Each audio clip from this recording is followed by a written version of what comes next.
Hi, this is Roy Worley. Welcome to the interview show that brings on guests from all walks of life. Yeah, it's here that they tell their stories and delve a little deeper into their lives to see what got them where they are. So grab a drink, have a seat, and relax, because this is the Leo Effect. When was the last time a short movie shook your emotions to the core? When was the last time a short movie caused you to rethink everything you stood for? When was the last time a short movie made you proud to be an American? When was the last time you felt the emotion to stand up and cheer after a short movie? The new short movie, I've Got Your Six, written and directed by Bill Foster, one of the industry's newest and fastest climbing directors, will answer all of those questions. Rarely has there been so much packed into a short movie that when you leave, you'll feel more proud of our American military veterans. A movie that was cast only with American military veterans will have you on the edge of your seat, cheering for our veterans and what makes America great. I've Got Your Six will be hitting the film festival scene soon. Be prepared to drop what you're doing and go see this powerful movie when it comes to your area. Hello, ladies and gentlemen. Welcome back to the Leo Effects. Today I am joined by a very special guest. She's got a movie coming out here soon that we're going to tell you about. Not to drop too many secrets or anything like that, but we definitely want to get, some coverage on it. And I think that it's a great movie and y'all are really going to like it. But please allow me to introduce my guest for tonight, Curta Schlarb. How are you? Hey, Ray, I'm fine. Thank you so much for having me on the program. Absolutely. I'm so glad that you're here. Me too. So my listeners are probably wondering, about this movie that's coming out and about yourself. So I think we'll dive right into it and we'll get that all squared away. Can you tell my listeners first off, like, what is it that you're known for? Okay, well, I'm probably what you call a newbie in the industry, even though I was a background actor for 5 years. They say that the amount of time that they usually last is a year, but I lasted a little longer.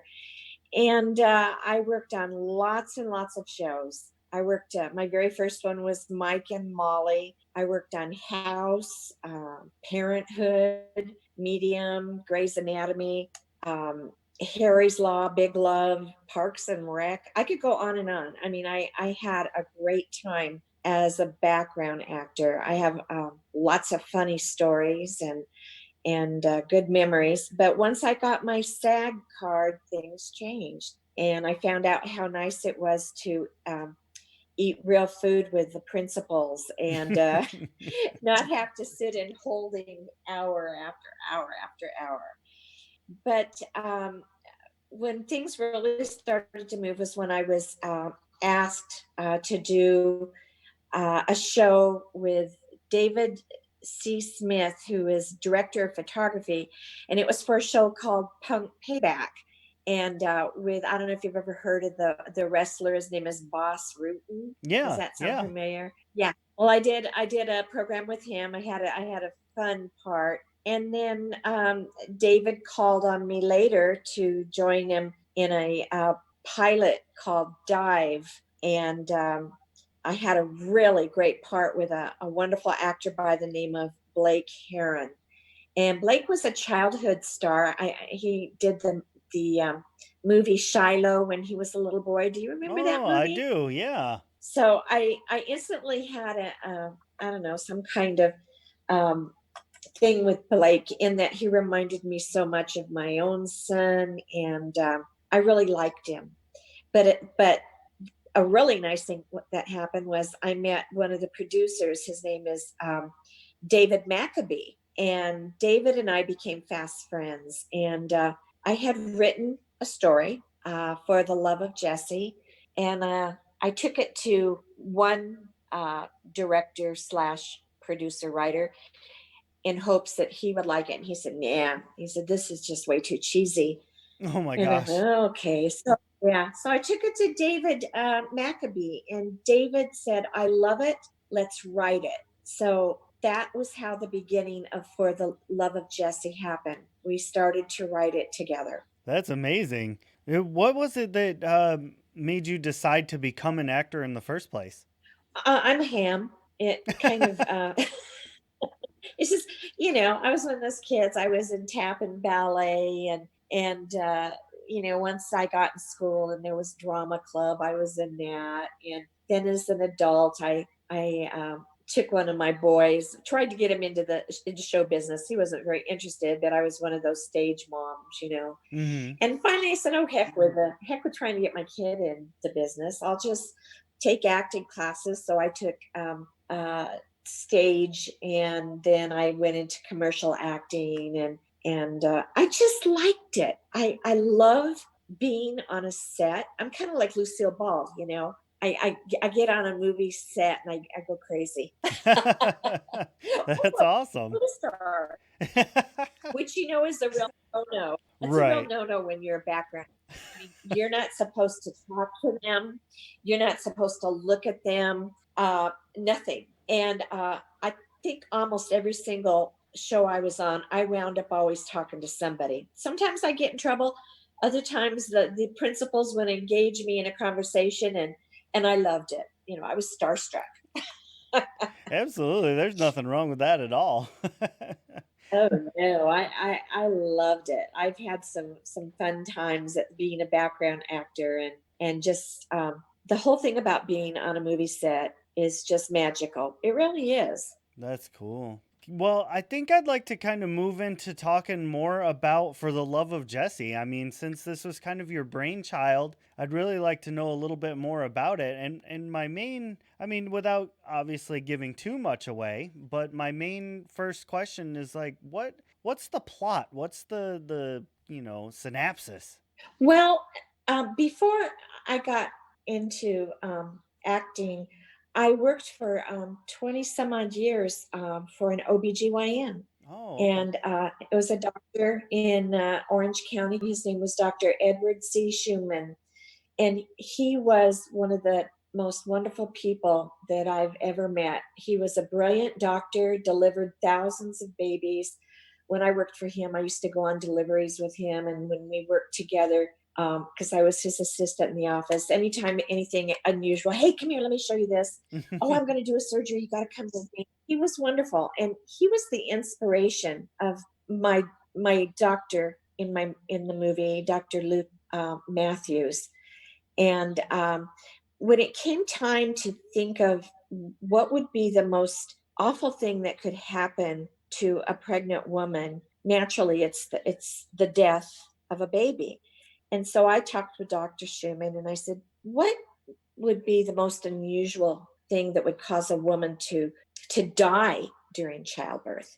And it was an amniotic embolism. And this was the premise of my story. Was this Dr. Matthews, who is about to become a father himself, his wife and a patient are due, they have the same due dates, but they both delivered their babies the same day, but they both have different outcomes. Mm, One loses her baby, the other dies herself. So that's where we get started. wow. And how does your character fit into all this? Well, besides the fact that I'm the executive producer and writer, I played a pretty nice part. I play Nurse Michelle, who is Dr. Matthews' mother figure. I around the medical office, I kind of rule things, tell everybody what to do, especially him. And it was a lovely part. I had a great time doing it. I absolutely loved it. That's awesome. Do you think you portrayed your character how you envisioned her when you wrote the story? Yeah, I do.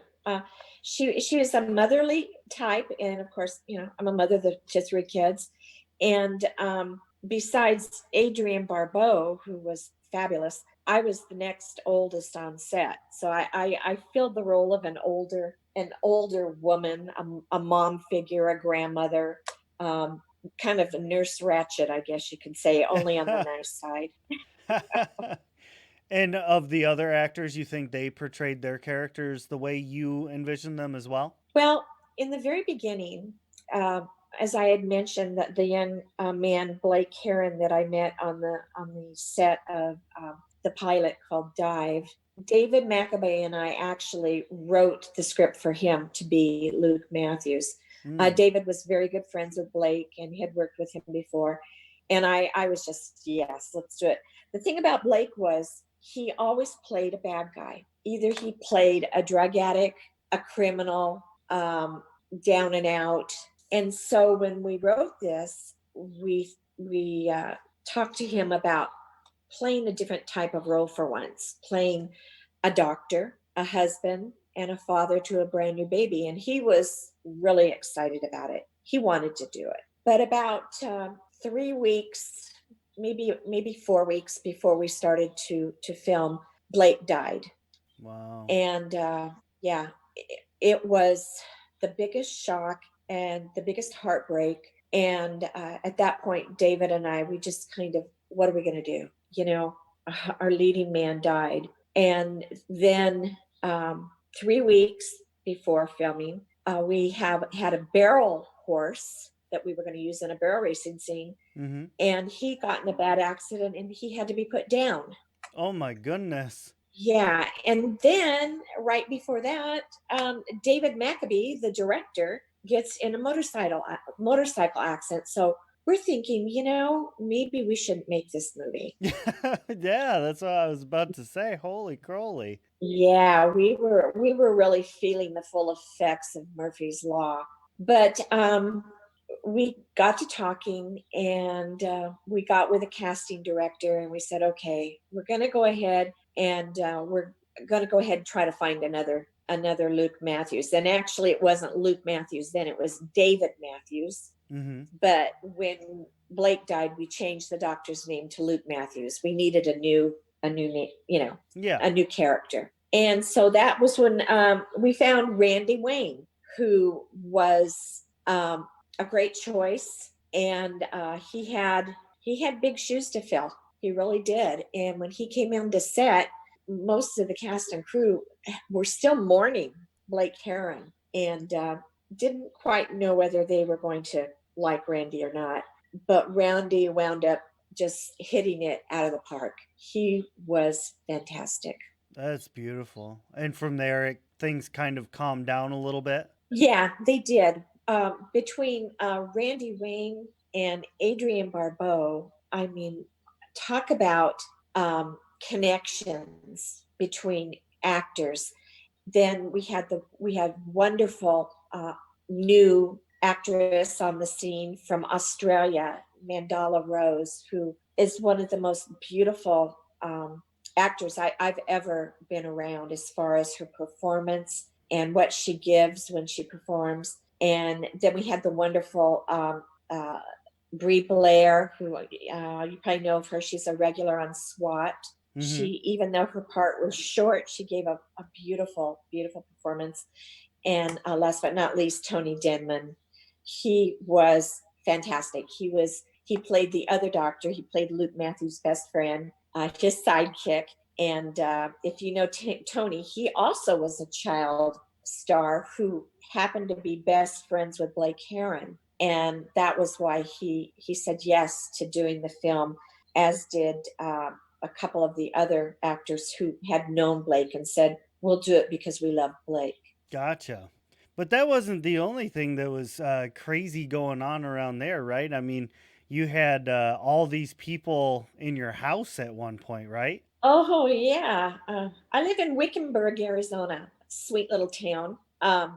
And the story calls for a country scene, kind of a ranch layout. And of course, I'm lucky enough, bless my husband's heart, to provide our home. Um, yeah, my husband was great because he had, a whole cast and crew in our house for almost a month. And because I was in Arizona and David Maccabee and everybody else was in Los Angeles, I also got to put on another hat. I got to be the location person. Ah. So I was all over, yeah, I was all over Wickenburg begging you know, for favors and locations, and everybody in the town just, they were wonderful. They were so welcoming, and they let us film in the town's Safeway. in the town's country club, Rancho Rio Arena, where we did our big barrel racing scene. We were one of the biggest things was that we were allowed to film in a brand new surgical center at the Wickenburg Hospital, courtesy of Jim Tavery and a very dear doctor, Dr. Dennis Baracco, who also was our medical consultant on set. And along with this brand new surgical center, the nurses volunteered to be in the emergency scenes. So all of our emergency scenes are so on spot as far as being professional, ethical. Um, they are just what you would do in a scene like we had. And I really was impressed with how the nurses came on and just did a great job for us. That's beautiful. Like, I've been to Arizona, so I know about Wickenburg. And I gotta ask, how did the town appreciate you running around with a film crew and cast and all that, just like, invading the streets? They loved it. They absolutely loved it. The town newspaper did up huge stories for us. We had one of the newspapers photographers was on set taking pictures. We tried to use as many of the town's locals for background actors. They were great, and honestly, it was I couldn't have asked for a nicer situation to film a movie because what little I know about this, I know that sometimes finding locations can be really difficult, expensive, a lot of politics involved, and we didn't have any of that. Oh, Everyone nice. was so welcoming. Yeah, it was. I can't even say enough about the whole town and how they just gave us carte blanche to be able to film. Did anybody say, It "Oh was yeah, we'll let you use this location, but I get to be in it"? actually, we more or less said if you want to be in it, you can. Okay. And yeah, I mean, whatever they wanted, you know, we were more than happy to let them be in it. If they even we had extras who were in it and didn't make the cut, they are still in the credits. In fact, something that is just unheard of is every single extra on the movie is in the credits. Oh my goodness. And that's probably Yeah. your doing, isn't it? Yeah, having been a background person, I would have loved to have seen my name in credits, even if I was deep background and all I was a shadow. But everyone that worked on it, whether they made it in the final cut or not, they were so sweet about it. When I didn't have to tell them, I'm sorry your scene didn't make it. We were didn't have enough time, whatever. Oh, we don't care. We were just so happy to be able to be in a movie, to be able to experience it. So yeah, they all got their names in the credits. That's so awesome of you. That's They were awesome. You can't make a movie without extras. You just can't. So they deserve, you know what? They deserve an award show. They really do. I think that'd be pretty neat. And Yeah, I do too. so for the movie The Love of Jesse, what is it that you're hoping people take away? Is there some kind of message that you hope people receive, or is this just something you want people to watch and enjoy? Well, I think a little bit of both. Obviously, I want people to watch it, enjoy it. So far, the people that have seen it have just praised it up and down. They love it. They love the fact that it's a feel good movie. You'll laugh, you'll cry, but there's a happy ending. When we were writing it, I said to David, okay, we're going to do this, but I want my grandkids to be able to see it. So we're not going to do the blood, the violence, the sex, the vulgarity. We do a clean movie, and we did it. And people came up to us after our premiere here at Wickenburg. Their walk-in called the Sororo, and they said, thank you. It was so nice to be able to sit through a movie and not have the F-bomb thrown at you or see somebody's, intestines all over the place. Yeah. It was just a nice movie that you can watch and feel good about. And it's about how lives can change at the drop of a dime. You can have it all and think your life is perfect, and then a single incident can happen and it can just rock your world. And that's exactly what happens in this movie. Oh, okay. Well, there you have it. Say Curta's favorite scene in the movie is. Well, I have lots of them. If you're asking what scene that I like that I was in, All of I them.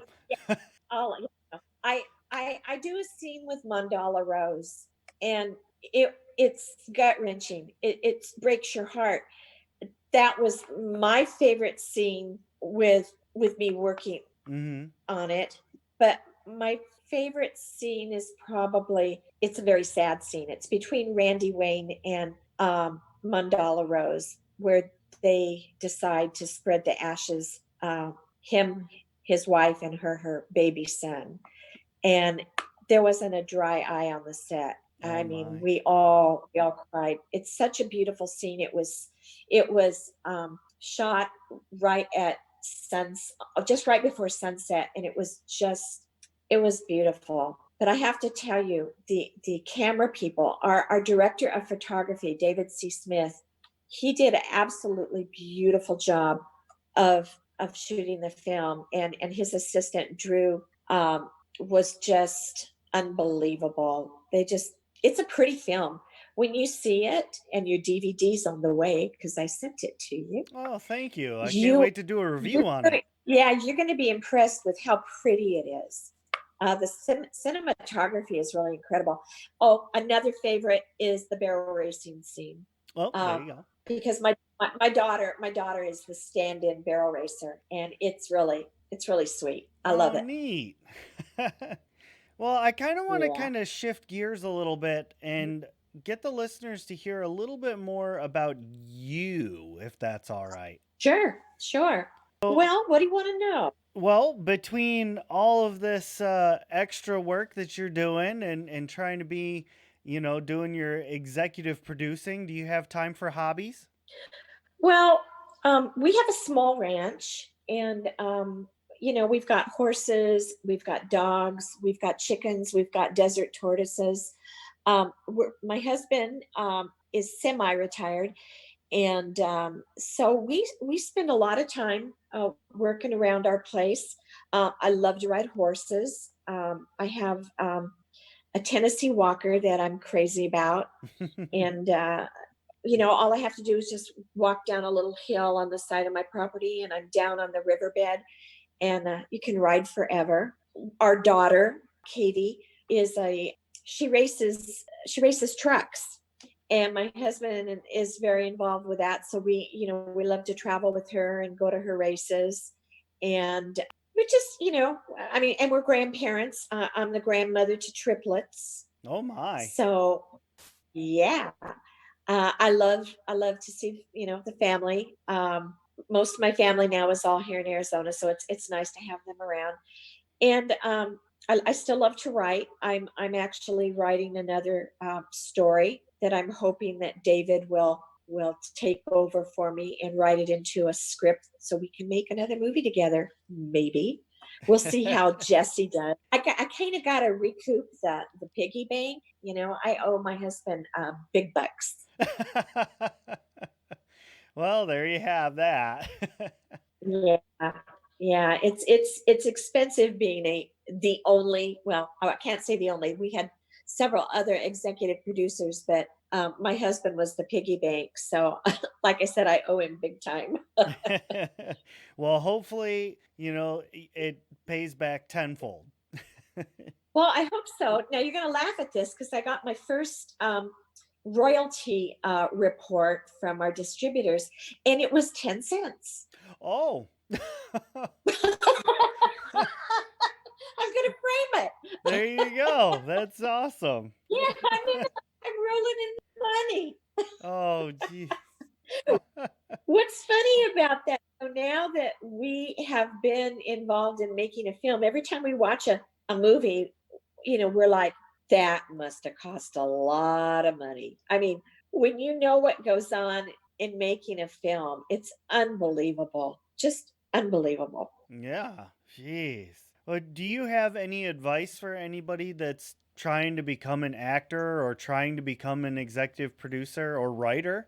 Do you have any advice for them? Well, I was always told when I went to when I had acting lessons, don't become a background actor. That's just the wrong way. I don't agree with that because there's some really notable actors that got their start in the background. There's Brad Pitt, Sylvester Stallone, Renee Zellweger, Ben Affleck, Matt Damon, Bruce Willis. And James Dean. I mean, the classic.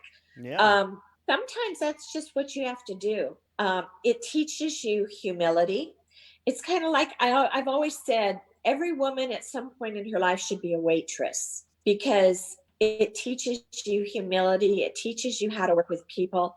Well, in the same way with background acting, you do. You learn to be humble. You learn to have patience. You wait for hours in holding. Sometimes you get out on the set. Sometimes you don't. Sometimes you're featured. Sometimes you're in deep background. But if you really want to learn about the mechanics of acting, background acting is a great way to get started. Unless you're lucky enough to know somebody, then that's great too. I was non-union for a long time, and once I became SAG, then the background acting parts were less and less because they want to use the non-union. They don't really want the SAG people. So if you want to be an actor, I really think go to your central casting and get a taste of it, see if you like it or not. If you like writing, just start writing. Take some writing classes. Take script writing, and just if you have a dream, go with it. This movie was a dream for me. Um, I never in my wildest dreams thought that I would be responsible for making a movie, but uh, I just happened to be fortunate to meet some really wonderful people that were motivated, like David Maccabee, and he just ran with it. And before I knew it, I was knee deep in it. And, I learned about, being a location person, and I learned all the different aspects of it. But I also learned that it's being in the limelight is elusive. Everybody gets their 15 minutes. It's been fun. If I don't get to do it again, I can say with pride I did it a good thing, and I'm really proud of it. Absolutely. I love that advice. That's great. With this last little bit of the show, would you like to take a moment to tell people about the social medias that they can follow along with, like either you or For the Love of Jesse, or Sure. Well, of course, Facebook. Everybody loves Facebook. right? And For the Love of Jesse has its own Facebook page. And we have great PR people. We have Eileen Shapiro, and she has done just a great job of promoting our movie. Our distributor is Bridgestone Multimedia, and they're doing a great job. And as of May 1st, the movie will be digitally released. You will be able to see it on Amazon, Hulu, Vudu, iTunes. Let's see what else. There may be more, but I may be missing them. But you can also purchase the DVD at Target, Walmart, or Best Buy. So I'm hoping, I would love for people May 1st to go to Amazon and find it on Amazon and rent it and watch it. I think they'll like it so much they'll want to buy it. It's a wonderful movie. It's one of those that just really touches your heart, and everybody that has watched it more than once. Well, I can tell you, it sounds phenomenal to me. I can't wait until the DVD gets here so I can watch it. And of course, I'll do my due diligence to give you a review on it, which I'm sure if you're in it, it's Oh, already a please hit. do. I just want to say thank you so much, Curta, for coming on the show today and telling me all about For the Love of Jessee. I hope that everybody goes and checks it out, and I know I'm going to. So thank you so much. Well, Ray, thank you for having me on the show. It's been so much fun, and I just encourage everybody, please, go on to your TV, onto your Amazon, iTunes, Vudu, whatever, and watch it. You're gonna really enjoy it. Fantastic. Thanks, Tuned Ray. in. Oh, yeah, no problem. Thank you to all Yeah, the thank you. listeners who tuned in to check this Yeah. out. We hope that you enjoyed the show today. Make sure to go check out For the Love of Jessee. I'm going to do my best to post some links and give everybody a reminder when May 1st rolls around. So thank you all very much, and we'll see you next time. Oh, now that was an awesome interview. Thanks so much for listening. You all are so great. And don't forget to head to Facebook, Insta, and Twitter and follow The Leo Effects. If you want to hear some comedy and ridiculous voices, check out Shattered Dungeons on YouTube and all other places podcasts can be heard. And you'll hear me voicing crazy characters, usually pretty terribly. So thank you so much. You all are the absolute best. And we will see you all on the next episode.